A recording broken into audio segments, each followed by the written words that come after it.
Welcome to Constructive, a podcast about construction, technology, and whatever else comes up. Hope you enjoy.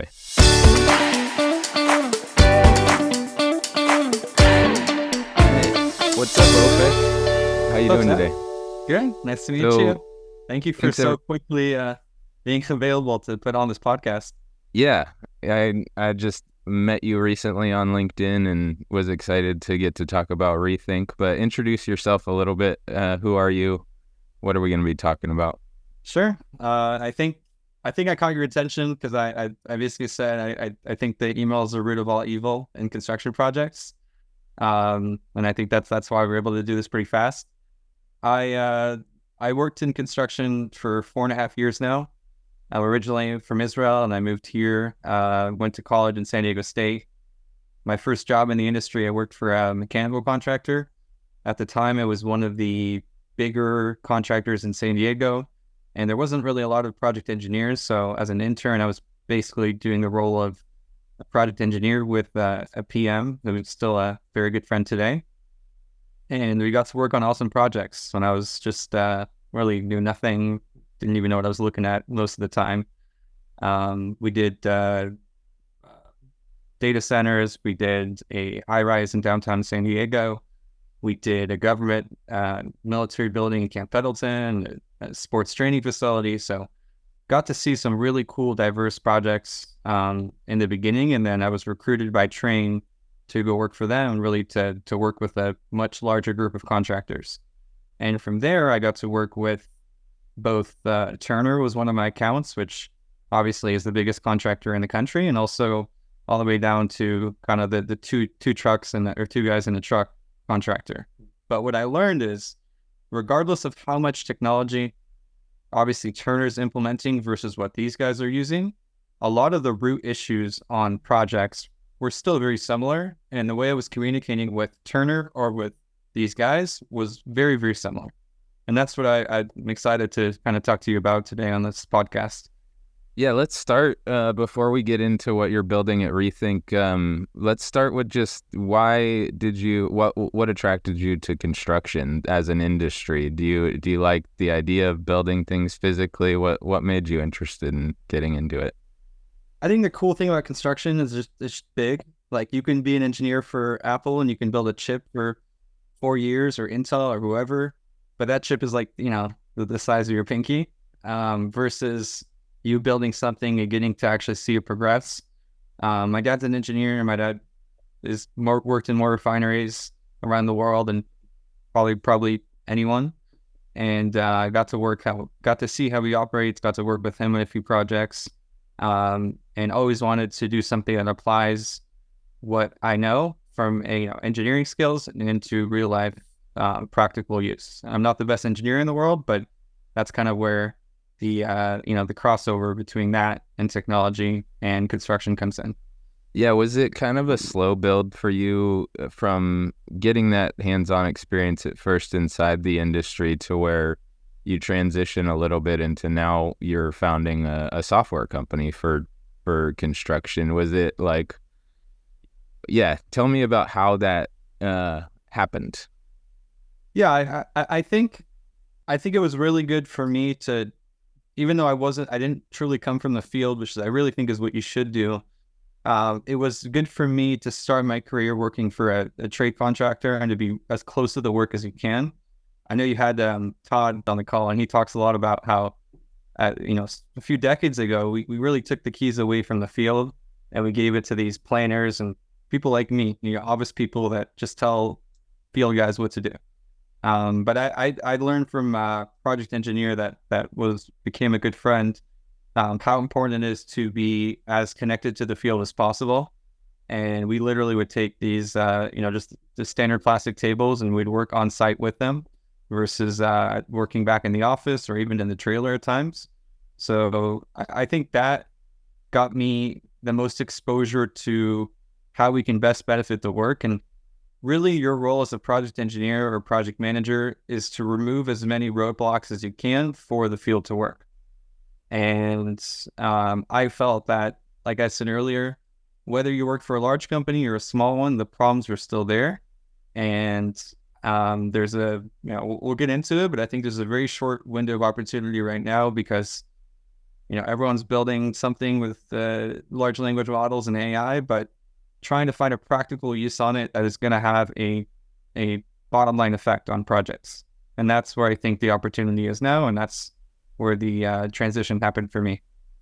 Yeah, still before we really get into the nitty gritty of Rethink, I don't know if your experience was similar to mine, but starting out early in the construction industry a number of years ago, you notice pretty quickly that there's some resistance to change, resistance to using technology. Did you find that? And did you find ways to overcome? Like, how do we convince some of these people that technology really can help us? And is there a side to it where it's like, yeah, sometimes you adopt tech that doesn't really help? Well, I think that's, and I want to hear your experience too, because I think in my experience, most technology didn't help.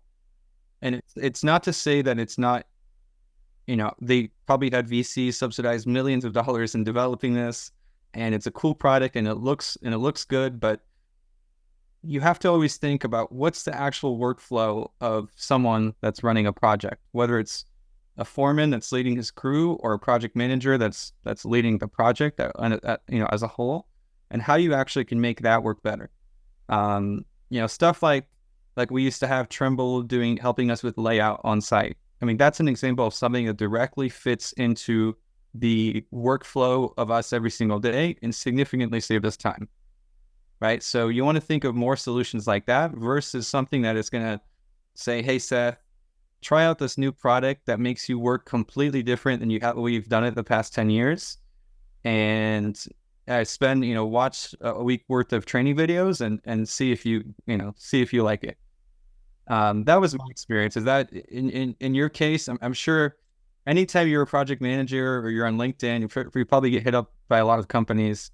Did you find that as well in your experience? Yeah, same exact thing. I spend tons of my time trying to do my own tasks more efficiently using tech. And so I've had both experiences where I've gone down rabbit holes of trying to use new software that promises a lot, and then I just end up feeling like it's a waste of time at the end. And yes, there's kind of an explosion of tech companies, especially recently, trying to reach the construction industry, which I'm super excited about. I don't want to discourage people from building tech for construction, but we all have to be just kind of weary of contractors already have a ton of challenges in front of them. And like you've said, having Todd Zabel on my podcast really made me think about like, what actually should we be focused on? And his point is design and build the project. And Yep. If tech is not helping us design or build a project, I don't really want to implement it.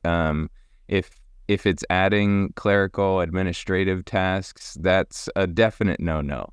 But other than that, there's a lot of ways that we can do these tasks more efficiently using tech, and I want to find the best ones, and that's why I brought you on. I've been talking in a couple podcast episodes about email, either on the air or off it, but just how much it can feel like as a project manager, our job is a war of emails, and it's just constant back and forth. Sometimes I just need to pick up the phone and get a conversation out there, and a lot of times email for me becomes a little bit just of confirming our conversation from earlier today. You're going to do this, I'm going to do this, we're going to get this done, have this accomplished. And it's a record keeping thing, but it becomes such a huge part of my day that I want to find ways to minimize that and spend more time actually in the field. Yeah. How many hours, let's just assume you work 8 hours a day, you probably work more, but how many of those 8 hours are you on your email? I want to say it's got to be at least 80% that I'm either like looking at an email, thinking about an email, or receiving emails and trying to sort them into different categories. It feels like 80%. I hope it's a little bit less than that. Yeah. Because a lot of that too is like I'm creating a spreadsheet that I'm then going to put in an email, or I'm creating a report that I'm then going to put in an email. So it might not be quite 80%, but it feels like it. Yeah. And I think my experience is similar. I used to go to the job site every day for months, and I would go sit in a trailer, and I'd go open my laptop, and the next 4 hours I would just do Procore submittals or emails or just computer stuff. And I thought I had a really productive day during that time. And the reality is the past few months I've started also learning a lot about lean and obviously lean construction. You can do a PhD in it, so there's so much you can learn. But it's more about just thinking the concepts of lean just from a more holistic view. And in the theme of construction, you have to think about what's value-adding time and what's not value-adding time. And as you said, and I mentioned Todd thinks, and I think he's right, the only value-adding time in a project is time spent designing by the architects, engineering by the engineers, because you can't go without that, and build by the builders. And again, me and you are not builders. Me and you are there to remove the roadblocks from the builders to build. So the question is how do we both change the mindset of a project engineer who's eventually going to be a successful PM, or a PM that's like yourself that does understand that there's an issue, to be out in the field more and to make sure that the field has everything they need to build. That's a question. I think there's not one software solution, by the way, whether it's mine or anyone else that's going to solve that. I think it's also a little bit of a mindset shift, which I think if we get to more collaborative delivery methods of projects, we're also going to get there. But even within a design, bid, build delivery method, I still think that there's a lot of things that we can do to improve. That's cool. Well, you want to get into the nitty gritty of Rethink? Tell me what it does, why you made it. You've touched on it already, but let's get into it. Yeah, I think just for starters, like you said, your day is mostly emails when you're working on a project. Your job is to receive information and bounce it somewhere else, whether you're a PM for a GC or even a PM for a mechanical contractor. I used to work with 22 of them, or probably 22 companies. Within them, there was a lot of people. So all I kind of did was that bounce that information back and forth. And emails, as you know, are very unstructured. They don't really have any connection to the project or relationship to necessarily to a document. It's just a lot of please see attached, please see attached, please see attached. So we knew that this is a definitely a core issue in construction that needs to be improved. The question is how you do it. And I think many people have tried over the years. And I think companies like Procore has really improved the industry. But I think whether someone uses Procore or not, they're still using Outlook for a good chunk of their day.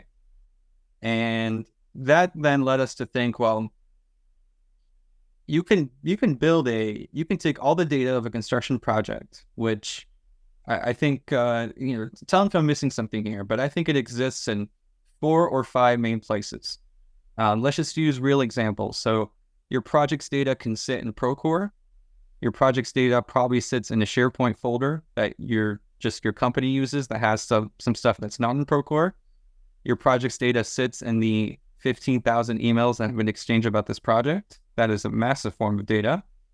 Your project's data sits in is related to any sort of code, compliance, ADA, things like that make sure that the inspector actually passes your project. And then lastly, if you have a BIM model, your project's data also sits there. Those are the 4 or 5 sources. Am I missing anything in your opinion, or do you think that's...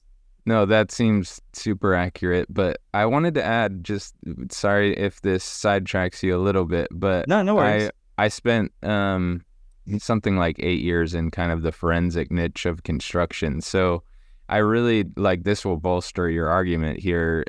We would have to review every document of a construction project in order to help build a case for one side or the other. And I'm telling you, the biggest source of documents is email. And I know the contract documents are technically more important than email, but when it comes to a claim, email is somewhat what was used most often as evidence. Email is an addendum to the contract in a way.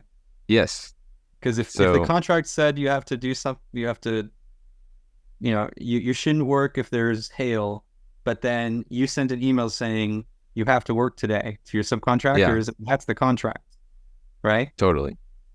Yeah, so I wanted to add that, but also I didn't see if you mentioned we still do have hard copies around, but I don't know what use those are. Did you mention hard copies like just plan sets and Oh stuff? yeah, like the 42 by 30. Yeah, I mean, I Yeah, think obviously the drawings sit in Procore, but I still personally do. I don't print the big ones because it's like two yeah, hundred me dollars. neither. But I print the Yeah, 11 by 17s, and I definitely still prepare those on projects. but I So think you got all the other sources of our documentation for sure. okay, so I think that's the start because you first have to understand where's the data of your project, and my personal opinion is to your point, at least half of it just sits in your email. Um, Now you can build, everyone's using ChatGPT and other models. You can build a ChatGPT with your project. You can take all that data. There's these, you can use RAG, which is retrieval augment generation, or do what we do and actually understand the relationship between those sources a little bit better and create a really good chat with your project.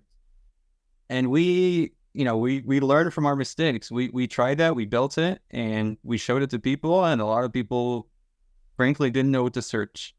And I think that's the big problem because you can give someone the best ChatGPT with your project in the world, but it wouldn't move the needle that much on the bottom line of the project because why would someone use it? I mean, you're going to go to the documents anyways.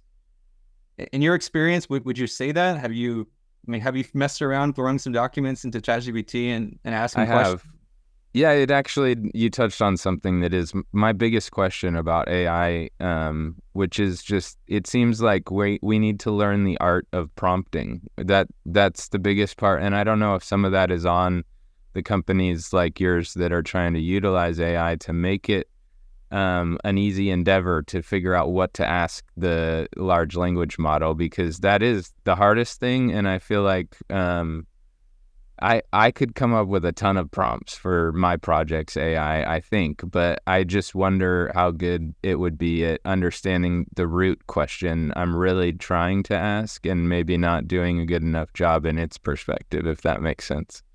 Yeah, it makes sense. And I worry that you're going to end up spending more time thinking about prompts than you are going to be doing the work, like Mm-hmm. actually producing value for the project.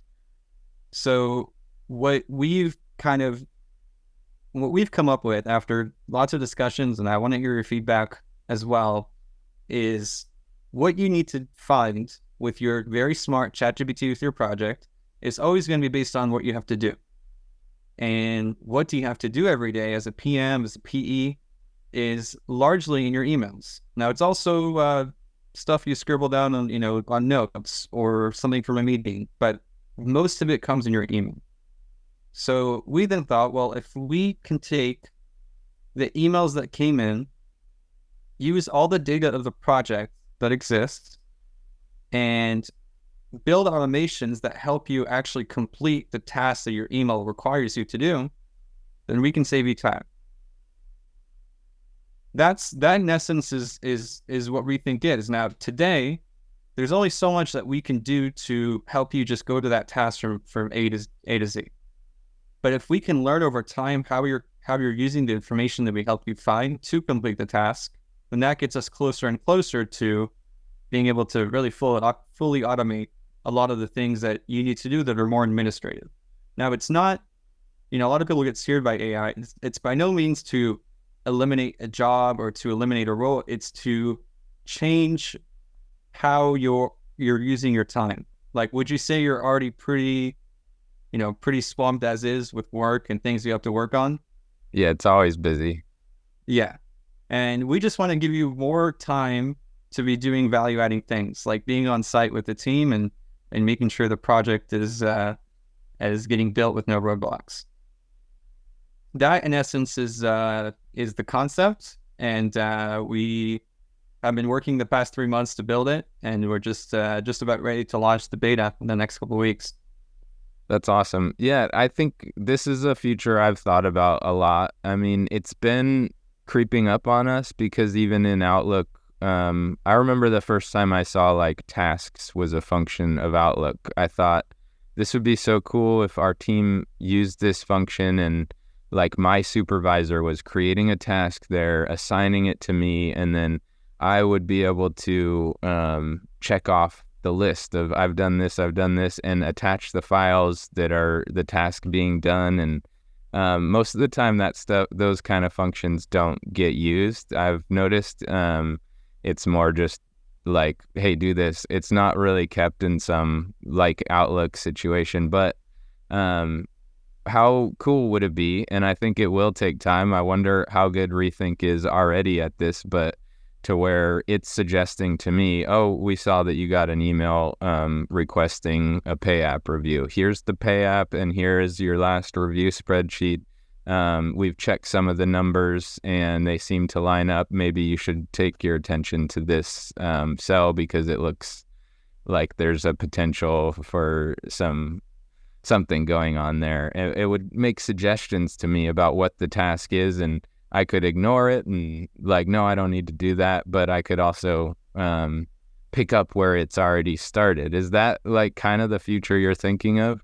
That's exactly what it is. Imagine a world where you get to the office late, 8 a.m. You have a meeting for 2 hours. You come to your computer at 10:30 a.m. and now you have 8,500 emails. And let's say 20 of them required you to like really do something, not necessarily just reply, let's get lunch today.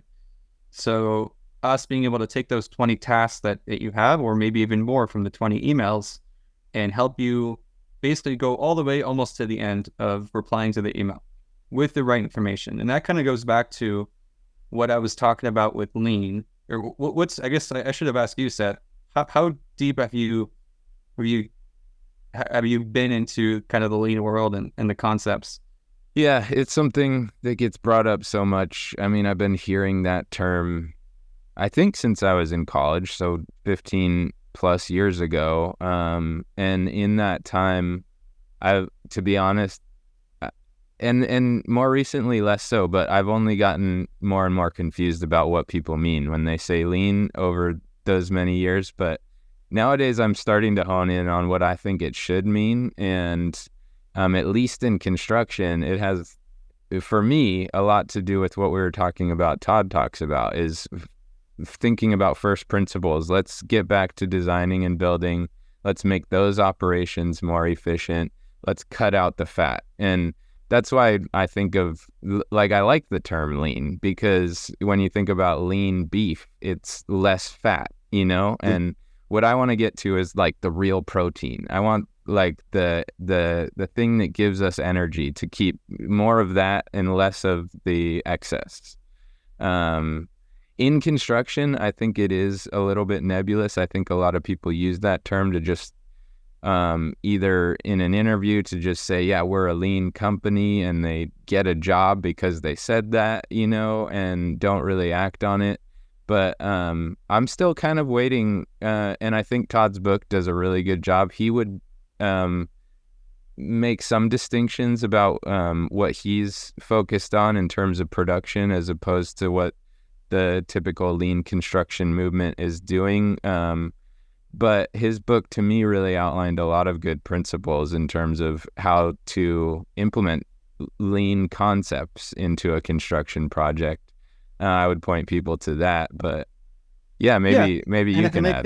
I think there's kind of there's what Todd teaches, which is, I think, more geared towards like very large projects with production management.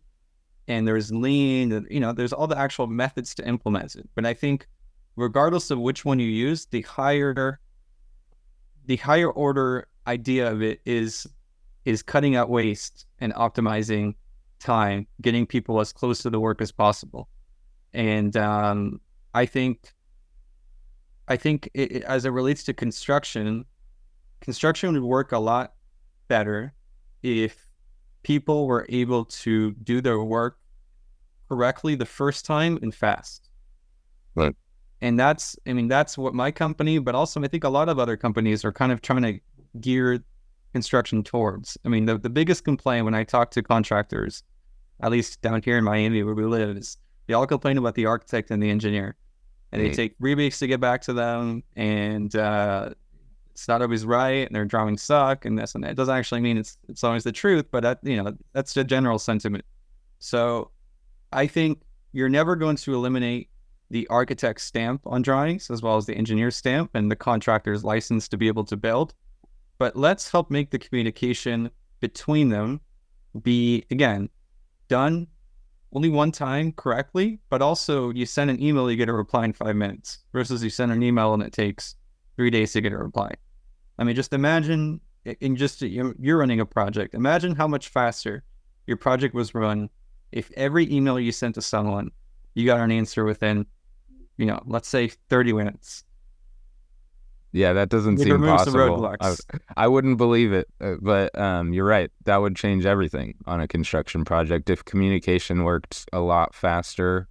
Yeah, it would change everything. Yeah, and it's like when I worked at Train, we had this rule that was not always enforced, but we really were supposed to respond to contractors within 4 hours. Anytime they send me an email, even if your reply is, I'm working on it, I'll get back to you, you have to respond within 4 hours.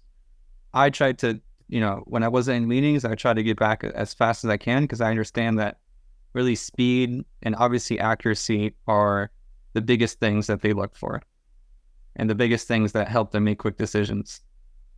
It's interesting too because one of the things Todd talks about, I don't know if this is a sidetrack, but speed is super important in communication. But Todd would make these arguments about how sometimes moving faster can slow you down. Obviously, if you put more cars on a freeway, the freeway has more traffic. The law of induced demand is what they call it.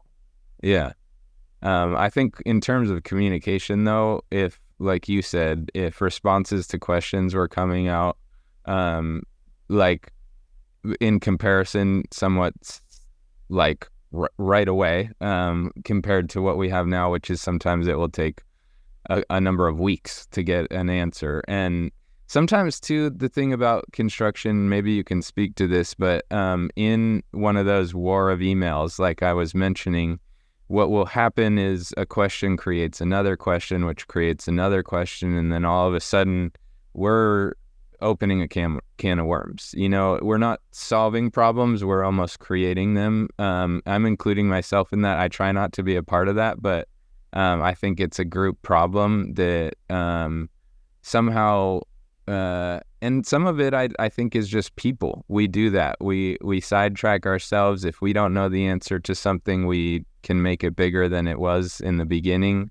And I'm kind of hopeful that a solution like yours at Rethink can address some of that, help us narrow in on the solution instead of focusing on problems and making problems bigger than they need to be.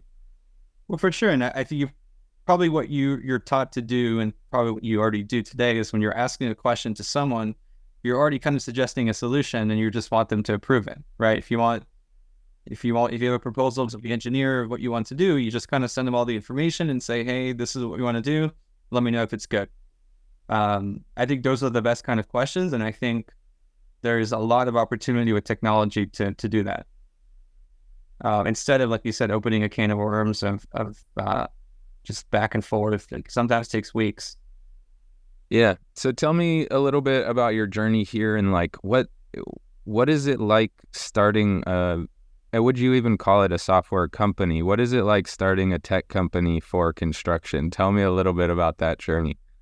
Yeah, I think it's scary, obviously, because you are going into an industry that you're staying in your industry, but you're going into a different, you're selling something different that you never did before.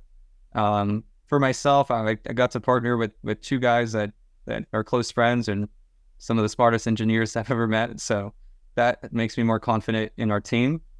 And just, I think the past 2 years, as you said, there's been a lot of construction tech companies that have come up. There's a lot of VC money that is very interested in construction tech because they see construction as the second largest industry in the world. And they look at, the McKinsey curve we all laugh about, but they do look at things like that and they say, wow, this is an issue that productivity has actually declined in the past however many years. How is it possible that we built the Empire State Building like on schedule, under budget, and we Right. can't do it today, right? Things like that. And we digitize construction, but it's still an issue.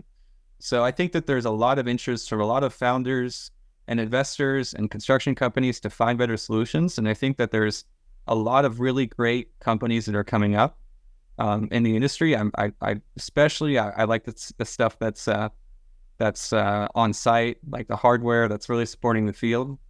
And I think, like I said earlier, I think there's a short window of opportunity now to figure out how we can apply it to what you do every single day, and really make the project managers, project engineers that are able to get through their computer work faster, to make them just highly efficient. And I see the future of construction, whether it's in 5, 10, 15 years, just we'll see how fast AI develops, but I see very highly efficient, lean construction teams that can run multiple projects at once. I think right now you might have you're working in a job site trailer, right? Yeah. How many guys work in a trailer? It depends on the day, but 2 or 3. And yeah, we have someone in the field usually, so people kind of come and go. But I've been recently on projects where there's 10, 15 people in a pretty small trailer, so it can depend. Yeah, and it gets busy. I think just the future is project managers that are so efficient with their computer work that they're able to run multiple projects, and hopefully that can have a net effect on the industry as a whole. Like construction projects run less over budget and over time, and there's less lawyers and litigation involved. I think that there's a lot of issues that have to be solved, but cutting out the waste in projects is only going to help with it. And I think that's just the start of it for my company. That's awesome. I'm excited for the future of construction too. I have a lot of optimism. I think partially my optimism comes from the fact that we have so many bigger problems that have yet to be solved. And like even talking to Todd, I think about a company like Toyota that seems to have solved a lot of the problems that we still struggle with. In other industries, a lot of the problems we're dealing with have been solved to a great extent, not 100%. But that's why I think there's a lot of opportunity. I wanted to get into just like resistance a little bit deeper, because I think the biggest thing I hear from construction people about adopting technology is their resistance kind of stems from cost. And that's a hard one for me because sometimes tech is pretty cheap and it's solving a pretty big problem.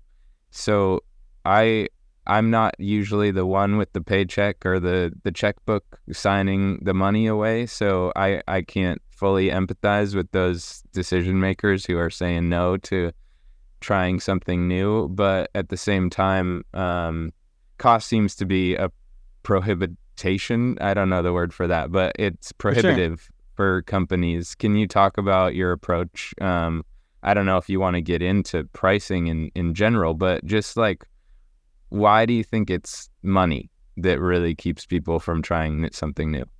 Yeah, I think there's a couple of things to that. I think regardless of what it actually is, I think you want to try to frame what you're selling as a tool, not as a technology. I think the word technology is like, I mean, even when I was a PE, it's like whatever. But when you think of, hey, I have this, cordless drill that works a lot better, you think about it actually having a greater impact on what you're doing.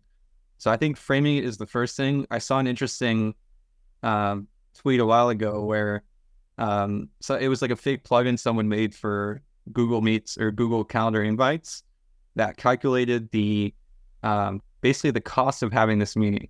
So let's just say you have 12 people and each one on average makes $85 an hour. Well, then you just paid, whatever, $1,000 for this meeting. Just the cost of them. So in terms of how you sell the product is you really have to show value. And I mentioned earlier, like you have a device on site that does all your layouts before the pour. It's pretty easy to take a spreadsheet and calculate how much time that saved you, because we know how much time it would take a human to do it without even accounting for mistakes. And we know how much time how fast the robot can do it. I think if you want to be able to successfully sell, then you have to show the value, not just, oh, this is cool and I think this will help, but hey, this is how much time in your day this could save, and this is how much time it's opened up in your day now to do other things. That's our current approach. Like I said, just I think that the world is kind of shifting more towards, at least in construction tech, a lot of people say, and I tend to agree, that the traditional SaaS business model doesn't exactly work. It doesn't mean you can't be a SaaS company, but you have to be more creative with what you charge and how you present that to the customer. So I think you just have to really show value and show that in dollars.